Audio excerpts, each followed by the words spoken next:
आमची एकच मागणी आहे, आमचे जे वाहन चालक आहेत टॅक्सी कॅबवाले हे अनेक वर्षापासून या ओला उबेर कंपनीमध्ये मोठ्या प्रमाणात वाहन चालवत आहेत। मात्र या ओला कंपनीला आता जीवावर आलंय दर द्यायला, जे RTOने दर लागू केलेत ते द्यायचे त्यांच्या जीवावर आलेत।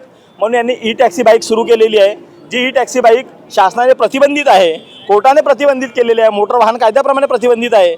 आमच्या नागरिकांच्या जीवन सुरक्षेचा प्रश्न निर्माण होऊ शकतो। असे असताना सुद्धा जाणीवपूर्वक रोडावर ह्या होत आहेत। आम्ही वारंवार निवेदन दिलं, मागण्या केल्या, कारवाई करा म्हणून सांगितलं, पण कारवाई होत नसेल, अनेक संघटनांनी आंदोलन पुकारले तरी काय होत नसेल, अशा शासनाच्या विरोधात आम्ही आज रोडावर आलेलो आहे।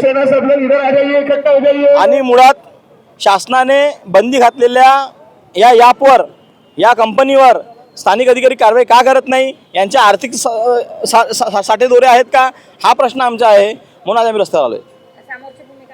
महाराष्ट्र नवनिर्माण सेना जमिनीवर सुद्धा आंदोलन करेल उद्या, आणि कोर्टात सुद्धा आम्ही PIL दाखल करायला गेलेले आहेत, आमची वकील टीम। आम्ही दोन्ही प्रश्नावर आता शासनाशी भिडू।